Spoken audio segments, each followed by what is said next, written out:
Welcome to Queen of Reddit. If you enjoy this video, please like and subscribe. Now, onto the video. Deny my employee claim and tell me if I don't like it, I can leave?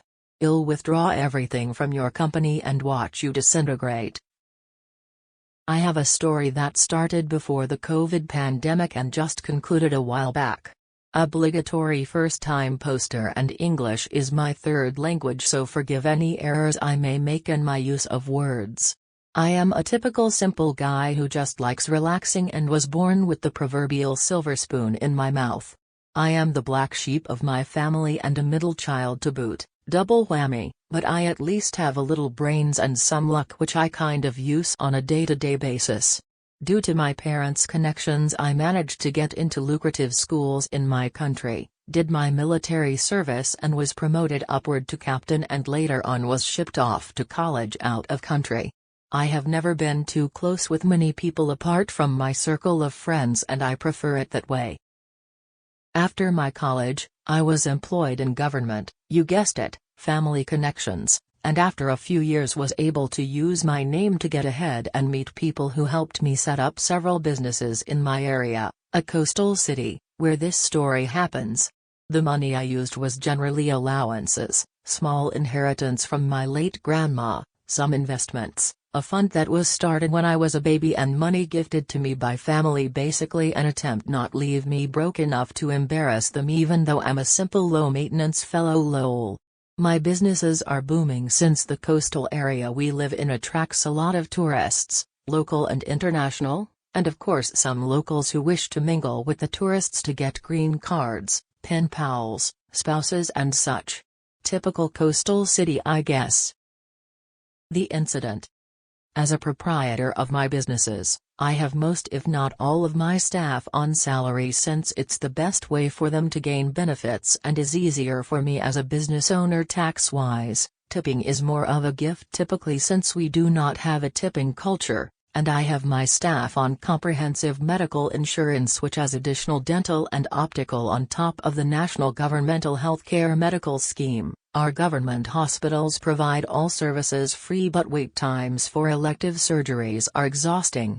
We also have a mandatory legal requirement to provide employees with retirement benefits savings, minimum of 21 working days leave, I give 30, and my businesses offer paid overtime, unhindered medical leave for surgery and serious conditions which can be extended, as well as allowances to seek treatment such as chemo or dialysis. One of my female employees, an older lady who is brilliant and had moved up the ranks to manager and was adored by all, was booked for a hysterectomy since, as she told me, she was at risk of cervical cancer as her mother had passed from it a few years back, and since she already had 4 kids, it was the most logical step. She did her due diligence and found a private hospital which was in our system where she could have the procedure done. On the planned date she applied for leave days, which we obviously rejected since this fell under the scope of medical leave. She went on to have the procedure successfully and had a quick recovery time. The bill was to be catered for by the company insurance, and we had made sure to get all the necessary pre-authorizations. A few months later she came to work looking distraught, and in all honesty, we thought that she had been told that she had gotten cancer since she had asked for a day off to go for review and tests, but what happened was much worse. She had been given a bill by the hospital since the insurance had refused to pay for it, citing that it was not in the scope of cover. We were livid since we had made sure everything was in effing order. I sent my accounts manager to go have a talk with the insurance people as we tried to calm her down. The manager came back super angry and told me that basically after showing them the evidence, the insurance people just told him to buzz off. I decided to personally go visit that office and get a clear understanding of what was happening. They kept me waiting for an hour, and even after that had the audacity to inform me the director from the head office who was in the area had declined to meet me because he was quote-unquote busy. I was pissed to the high heavens, so I decided to go to their head office in the capital city, a 2-hour flight. The head office was no help and informed me that they had revised their policy and that it was not covered. I asked when the policy was revised. They informed me a month prior.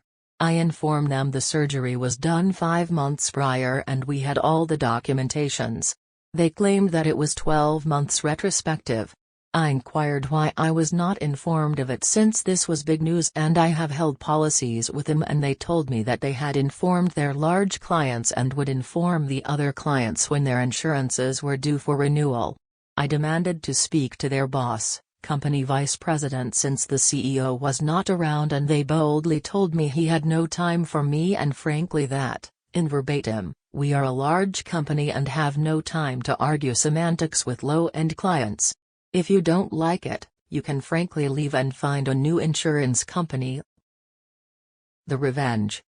If I had been initially pissed, I was full-blown mad.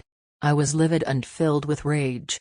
In all my years I may have experienced some disrespect and I accepted it not to make problems, but this time it went too far. I decided in the heat of the moment to switch everything and be done with them.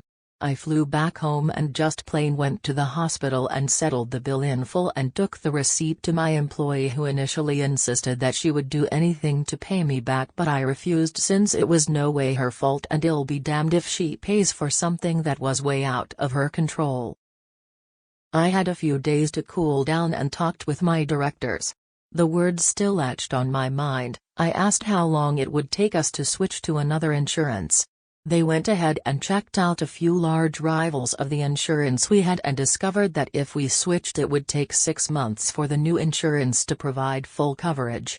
The firm we picked, who I'll call New Insurance, offered us a way better deal to the one we had, and not only comprehensive cover, dental and optical, they also included mental health cover, physiotherapy and occupational therapy cover, rehabilitative services, mobility device acquisition, prosthetics and wheelchairs for some of the disabled employees, smart cards for direct payment on outpatient visits, kind of like a debit card, and a dedicated team of relationship managers, death and funeral benefits, and an expanded coverage area plus up to 6 dependents plus spouse cover. It would cost me a little more, but I didn't really care.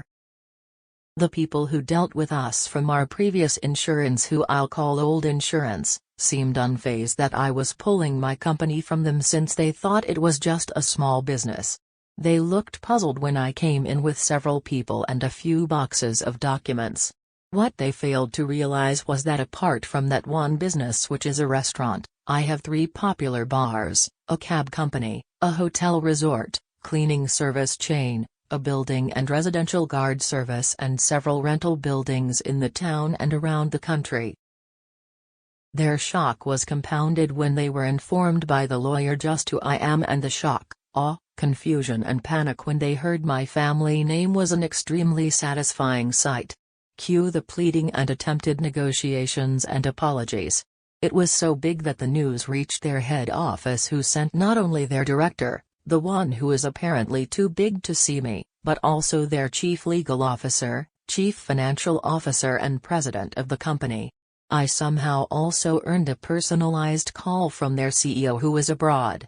No amount of sweet talking was changing my mind, and by the end of 6 weeks we had completely removed ourselves from the old insurance. It was now a waiting game to the beginning of the new insurance cover, and we really hoped that no one would become unwell by that time, but we were ready just in case. In that waiting time and after the new insurance commenced, I talked to my friends and my family on one of my holiday visits. My older brother's kids adore me, and my family kind of realized they were a-holes to me and are trying to re-enter my life, and thought that was that. Aftermath. My friends and family took my words and also pulled their businesses from the insurance to other insurances. The company took such a huge hit, and when COVID came around and was a big deal, they were barely floating. They went into receivership soon after and were acquired by the insurance I had moved to, who happened to be their greatest rivals. The directors and CEO were given their golden parachutes and resigned, and most of their employees were luckily retained apart from the senior executives, including the ones who told my manager to buzz off. In a cruel twist of irony, the building they were operating on in our town was sold, and if you guessed I purchased it, you would be absolutely correct. I decided to remodel the inside and turn it to a business rental space. All in all, It was a bit of a sweet payback, and wherever they are, I hope those disrespectful guys learned that everyone is human and they are not above anyone, and remember that karma is a cold and heartless witch. Edit to add, my goodness, this post has blown up. I have gotten some awards and am grateful for it. Some of your comments have me silently chuckling to myself. I'm happy I made your day and hope you get bosses who understand, or you become an understanding boss yourself. In my post I realized I said that my employee applied for leave which we rejected since it fell under the scope of medical leave. What I meant was I rejected her request for normal leave days since I wanted her to utilize the unhindered medical leave days since I did not know how long recovery would take, and I wanted her to keep earning her salary even as she rested. As for my English, I was sent to an English-speaking country for college where my limited English was expanded, and it's my third language with me counting the 2 local languages I know. Thank you again and have a great day, afternoon, morning or night depending on where you are from. Thank you for watching. If you enjoyed this video, please like and subscribe to follow for more amazing stories.